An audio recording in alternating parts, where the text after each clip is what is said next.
back to Words of Paradise. I'm your host, Leon Idle, and I've been mulling around the idea of buying Hogwarts Legacy when it comes out and streaming for you guys. I know I said in previous videos that I wasn't going to buy the game because I'm not a Harry Potter fan, and this is true enough, I'm not. But it might just be fun to buy, to stream, to upset the individuals who want this game boycotted, and who knows, maybe even if I'm not a Harry Potter fan, the game itself will be a fun game. I mean, there's plenty of people who weren't Star Wars fans that loved Star Wars Battlefront just because it was a good, engaging game. Or same could be said for Jedi Fallen Order, as a Dark Souls sort of clone, but baby's first Dark Souls. So maybe it's worth doing so. I don't know. But the reason I want to bring up Hogwarts Legacy, and by all means, let me know in the comments below if you should, if you want me to get it and stream it when it comes out. But Simon Pegg joins boycotted mega blockbuster in major role. Now, when they said Simon Pegg joins boycotted mega blockbuster in major role, I knew they had to be talking about Hogwarts Legacy. So I clicked on the article, read this little part right here, and I was like, okay, yep. And then I have not read any more of the article. I just want to let you guys know that even though the headline doesn't say Hogwarts Legacy, I had a feeling, and so yeah, we're going to be going over this article together, like always. I haven't read it. This will be our first experiences, and we'll see what happens. Simon Pegg is joining the Hogwarts Legacy game as headmaster Phineas Nigellus Black. And it makes me wonder, if he's the headmaster, I wonder if his vice principal is Ferb Nigellus Black.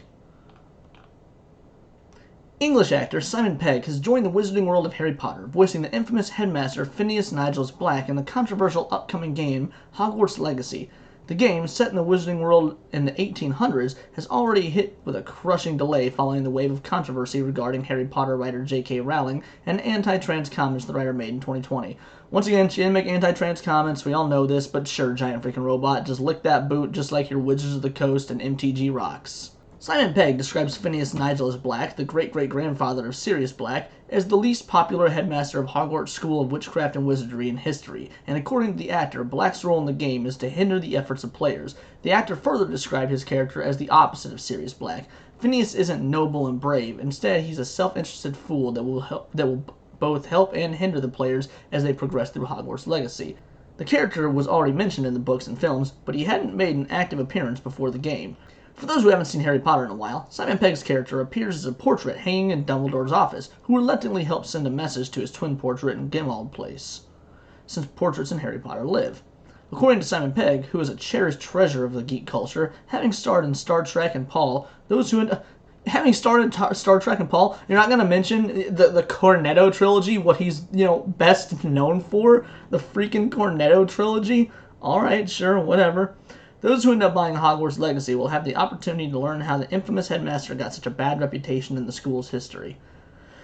Oh man, so far this article is not really focusing on all the negativity surrounding J.K. Rowling and the game, which I appreciate, but we're also only halfway through, so I'm sure it will come. They don't want to bombard you with all the hate and wokeness quite yet. The upcoming Hogwarts Legacy is scheduled to launch in February and April. I guess maybe different launches depending on what system, is the subject of many controversies due to author J.K. Rowling's comments on trans people. In fact, many groups have attempted to boycott the game because of its connection to the writer, with some stating that any support for Hogwarts Legacy is harmful. These people are idiots. You've seen this all over Twitter, and the attempt to boycott has only made the game explosively bigger. It was the #1 pre-ordered game on Steam. I believe it's still now the #1 pre-ordered game on Steam, and it just jumped up to that because of all the backlash surrounding it. When you tell the internet not to do something, like don't buy this game, they're literally going to do the opposite. They're going to be like, what? I don't like being told what to do.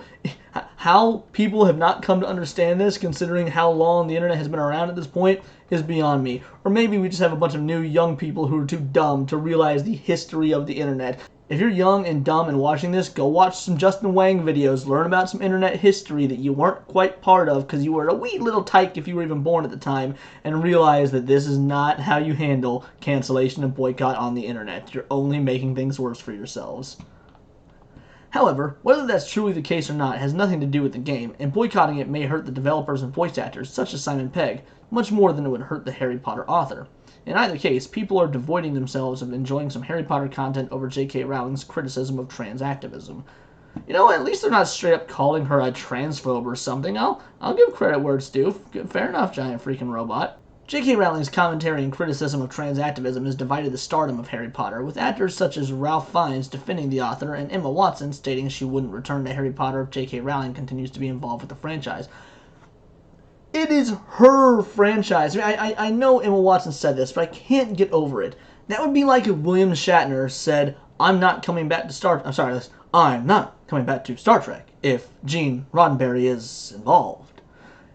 Gene Roddenberry was the creator. If the only reason to come back to a dormant franchise should be if the original creator's involved. We got too many people hopping on this franchise train when the original creators are not involved, and that's where we have a problem. That's when we usually have awful sequels and reboots and remakes and things that ought not be even paid any mind to. And frankly, this game might be one of those. I don't know if J.K. Rowling had any hand in this game. I would hope so, because it is still her world, her creation, and unless there's somebody that she very actively trusts to get the job done, like an underling or something, then I wouldn't consider this canon or part of the true nature or lore of Harry Potter, for individuals that care about that. Since I'm not a Harry Potter fan, it doesn't really matter to me. I'm just saying that it was a very dumb comment from Emma Watson, and it's very much a bite the hand that fed you, because she effectively has J.K. Rowling single-handedly to thank for the fact that she's a massive millionaire.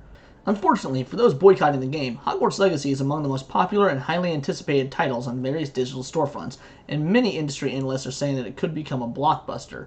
Hogwarts Legacy is scheduled to release on PlayStation 5 and Xbox Series XS and PC on February 10th, with last-gen releases scheduled for April and Switch release scheduled for July. They're even having this game come to Switch? Wow, I mean, it's going to be a very downgraded port, I would imagine, but still. Alright, well look, that's the end of that article. I would kind of want an excuse just to cover Hogwarts Legacy, if I'm being honest, because I want to keep the hype train going just because I know it upsets people, and that sort of controversy is, well, it's fun. You know, it truly is. It's just fun.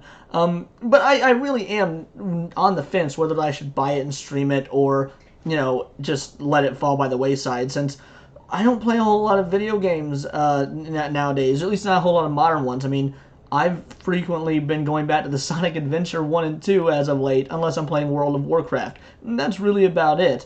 My most recent new game was Sonic Frontiers and Pokemon Scarlet and Violet. One of those was pretty cool and good and fun, and the other was an abysmal mess that I soon wish I could forget. But, you know, what can you do? But the point is, Hogwarts Legacy is here to stay. Simon Pegg is going to be in the game, and I'm wondering what kinds of flack he will get for that, and if he's going to have to come out on some sort of Twitter apology of, I'm so sorry that I was in this game. It's shameful and it promotes transphobic views, and you have my utmost support. I just want some crybaby apology, because, you know, he has gone a bit soft in his last few years on the internet, at least if you ask me.